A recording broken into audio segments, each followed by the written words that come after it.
Hello, fellow bibliophiles, and welcome back to Blatantly Bookish. I'm Marissa, and today I am so excited to share my reading journal with you.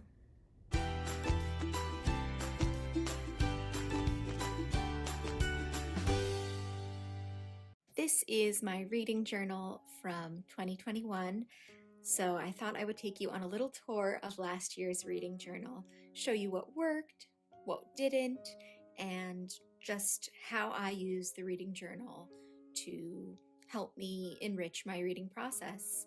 It's interesting that I haven't decorated the cover of this journal because I have a habit of always decorating my planners and notebooks and sketchbooks. I'll show you, we have some old ones here that I've decorated, different planners from school, sketchbooks, etc.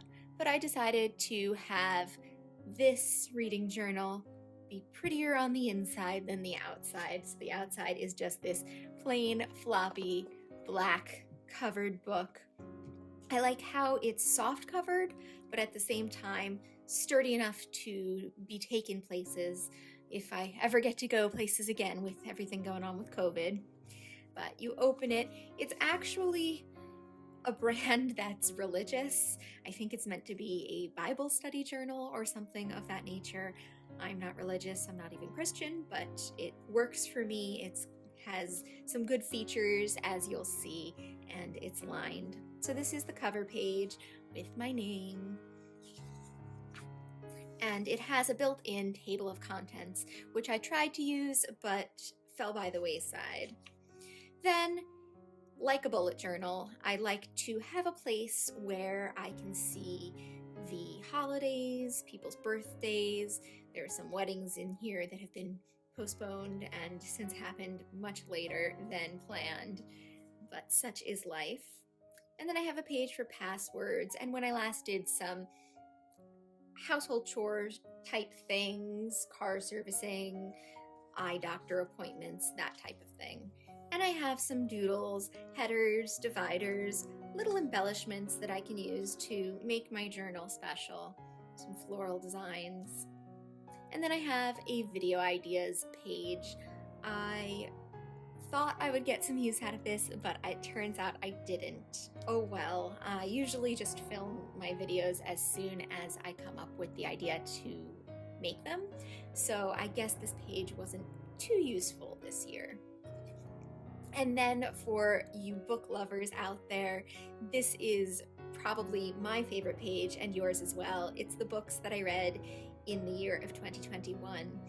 It doesn't have all the books I read in 2021 because I lost access to a color printer this year, but it has the majority of the books that I read in 2021. I really like having a spread where I can just visually see the books that I read and see the year all spread out. It's kind of like that Goodreads page, the year in review, where you can scroll and see pictures of all the books you read.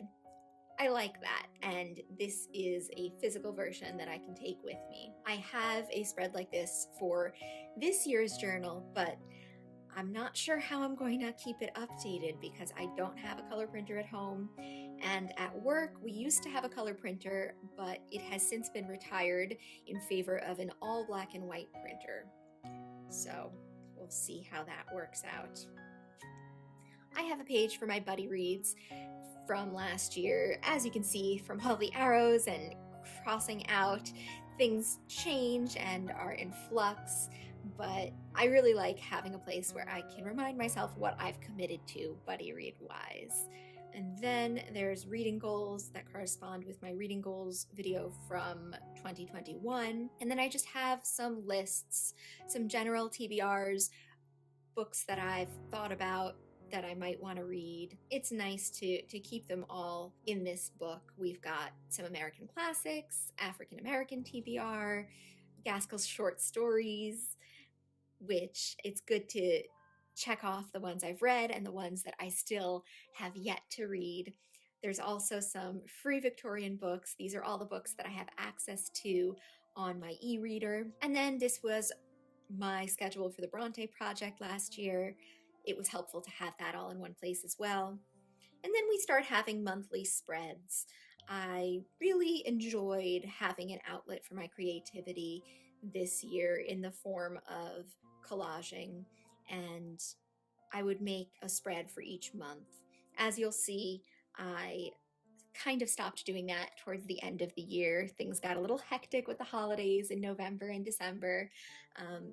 But also, I have these little tabs to denote the different months. A lot of them actually fell out, so that is something that if I want to do in this coming year, I'm going to have to change the type of tab I use because these are rather flimsy and have been lost over the months. And then we have some different spreads.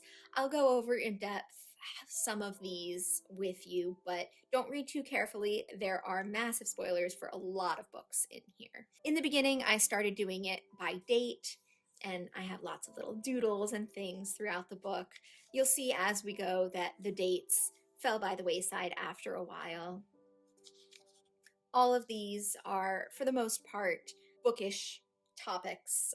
Occasionally I took to journaling my personal life, but it quickly fell by the wayside. I love the little bunnies. I had a lot of fun drawing those. This is a spread with, some collaging, some talk about books. I was keeping the dates, but you see I don't do every single day. I just did whichever day I had something to say about reading or had my journal out with me.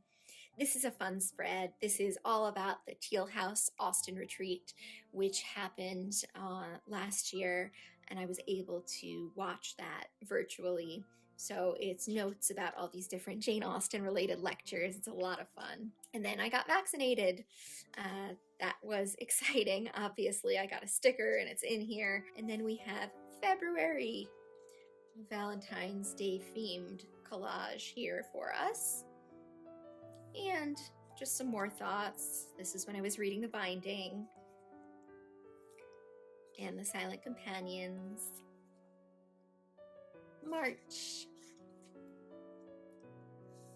So in March, I was reading Precious Bane, and I was having a discussion video with Margaret and Tony, so I had some questions that I wanted to keep a record of.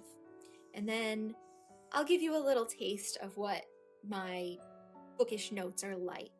I'll write the title of the book. This is Maurice, and there shouldn't be any spoilers here because this is just the introduction of the book and my introductory thoughts. Let's see, I wrote the birds and the bees talk, not the right reaction, ? All about women and chivalry, protecting and caring for them, not marrying is not presented as an option. So I guess just in the beginning of Maurice, there was a lot of discussion of expectations of life, what life should be in a perfect heteronormative world.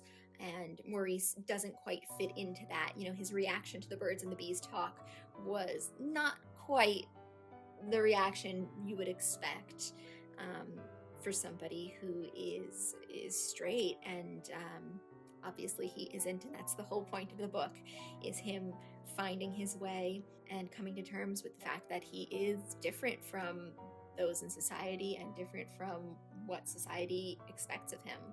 There's an interesting part here that I saw. I wrote down trouble falling asleep because of partial light. Easier if it were pitch black.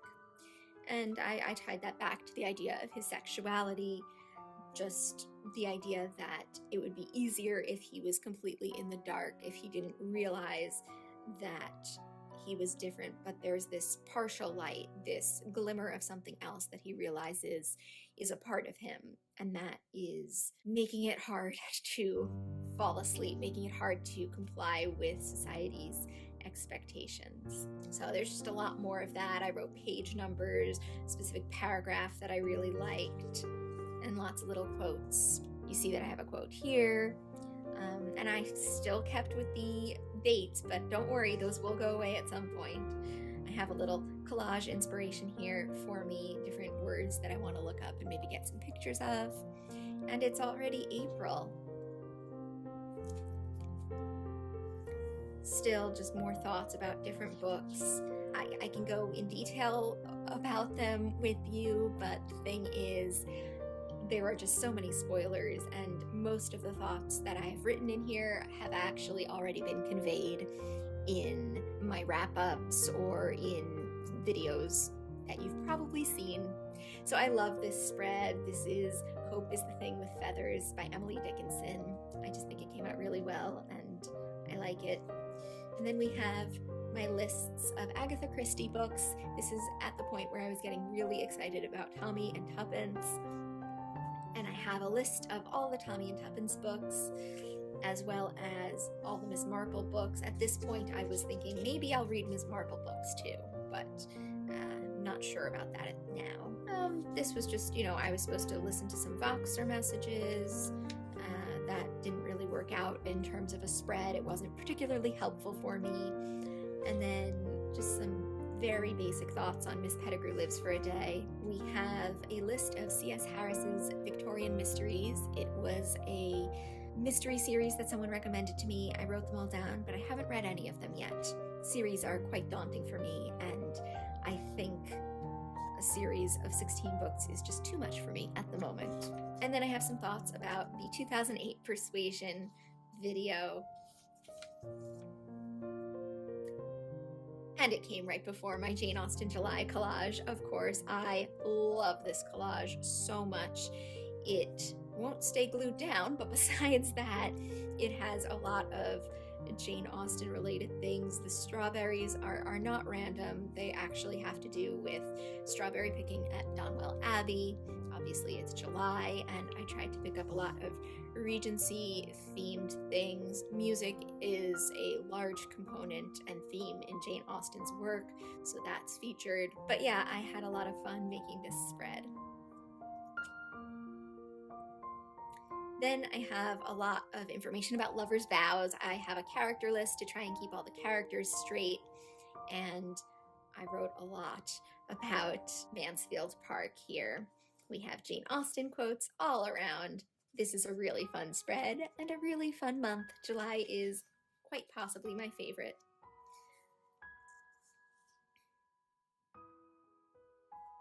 And then just my notes continued, all about Mansfield Park. All of these notes are just nonstop chatting about Mansfield Park, and they're things that I've either talked about before on videos or that are very, very detailed, usually things that I've brought up in Voxer chats with friends. And here's my July schedule of reading. It was very intense, very color-coded, and a lot of fun. I got to read a lot of wonderful things in Jane Austen July. At one point, I had BritBox and was considering getting Acorn TV. I've since canceled BritBox, but these were some different shows I had heard about. September, I quite love this collage. It's very autumnal. I have a lot about Jane Eyre here, lots of details broken down by chapter. But then at a certain point, I stopped paying attention to the chapters and just wrote. We've got Wilkie Collins's The Moonstone here. I think what happened was I started writing things about October in the September pages. More about The Moonstone and more about Jane Eyre. I also started color coding things. So the red maroon font is all Jane Eyre, and then I switched to pencil when talking about The Moonstone.